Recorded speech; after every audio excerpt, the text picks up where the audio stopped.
지난달 이재명 더불어민주당 대표가 피습당하는 사건이 발생한 지 3주 만에 배현진 국민의힘 의원도 습격을 당하는 등 정치인 테러가 잇따라 발생하면서 국민들에게 충격을 줬는데요.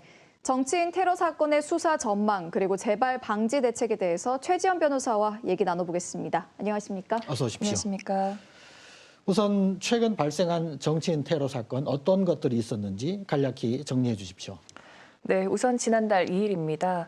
더불어민주당 이재명 대표가 부산 가덕도 신공항 부지를 둘러본 후에 기자들과 문답을 진행하던 중이었죠. 60대 김모 씨가 팬인 척 접근을 해서 미리 준비해온 칼로 이재명 대표의 목 부위를 찌른 사건이 발생했습니다. 그리고 3주 뒤인 지난달 25일 배현진 국민의힘 의원은 개인적인 일정으로 보좌진 없이 혼자 있던 상황이었는데요.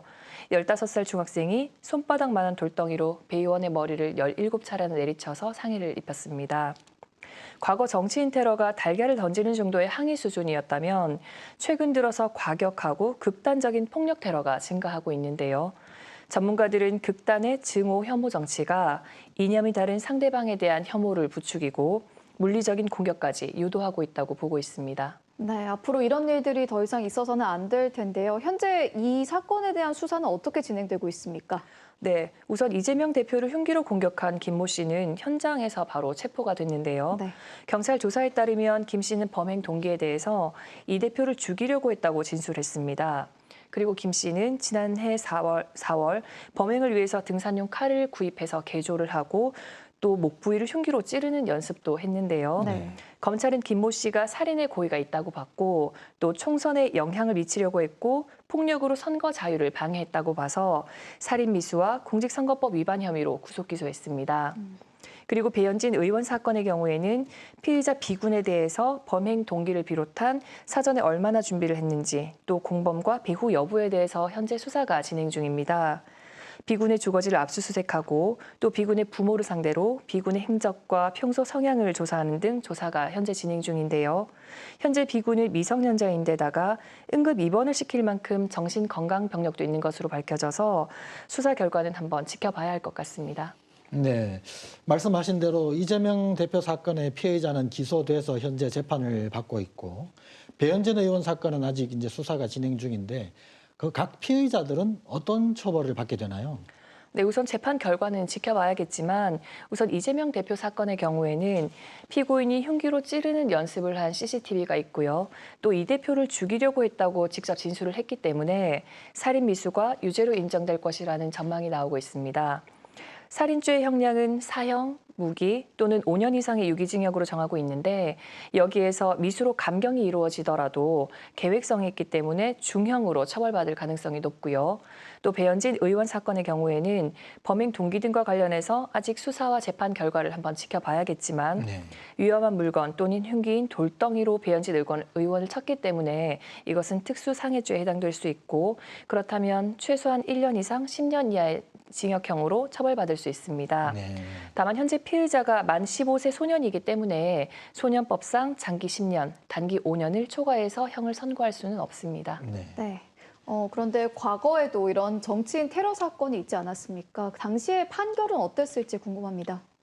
네, 안타깝게도 이런 충격적인 사건은 과거에도 있었습니다. 2006년 지방선거 때 박근혜 당시 한나라당 대표가 오세훈 서울시장 후보 유세에 나섰다가 괴한이 휘두른 커터칼에 오른쪽 얼굴 상처를 입었습니다. 피고인은 당시 살인미수, 공직선거법 위반, 공갈미수, 공용물건 손상 이 4가지 죄명으로 기소가 됐는데 살인미수는 인정되지 않았지만 특수상해보다 더 무거운 처벌을 받는 폭력행위 등 처벌에 관한 법률 위반, 흉기 등 상해 혐의가 인정이 됐고 또 나머지 죄명도 모두 유죄로 인정돼서 징역 10년을 선고받았습니다. 그리고 2022년 대통령 선거 때는 송영길 당시 민주당 대표가 당시 이재명 대통령 후보 지원 유세를 하다가 남성 유튜버에게 둔기로 머리를 맞고 병원에 입원하는 사건이 있었는데요. 당시 피고인은 공직선거법 위반 선거운동 방해 혐의와 특수상해 등 혐의로 구속 기소됐습니다. 네, 이제 총선이 2달도 채 남지 않았는데요. 곧 선거운동을 해야 하는 후보들, 정치인들로서는 참 걱정이 많을 것 같습니다. 그래서 정부도 대책을 마련했다고 하는데 어떤 내용인가요? 네, 한덕수 국무총리는 정치 테러 재발에 대한 긴급 지시문을 내고 총선을 앞두고 정치인에 대한 테러는 민주주의의 근간을 흔드는 심각한 범죄 행위로 절대로 용납될 수 없다고 밝혔습니다. 네. 경찰의 경호 업무도 강화됐는데요. 각 정당과 협의를 거쳐서 주요 인사에 대해서 신변 보호팀을 배치했거나 배치를 검토 중입니다. 구체적으로는 외부에 공개된 정당 행사에 대해서는 기동대로 구성된 전담 보호부대와 관할 경찰서 형사 등으로 구성된 자체 신변 보호팀을 배치를 하고 또 개인 일정에도 위험한 경우에는 보호팀을 배치할 예정입니다. 어떠한 형태로는 폭력은 정당화될 수 없고 특히 정치인 테러 사건은 민주주의 국가에서 정치인과 유권자가 직접 소통하는 선거 제도의 원칙을 훼손할 수 있습니다. 민주주의를 지키는 방법은 투표에 있다는 점 꼭 기억하시면 좋겠습니다. 네, 꼭 기억하겠습니다. 최지연 변호사였습니다. 오늘 말씀 감사합니다.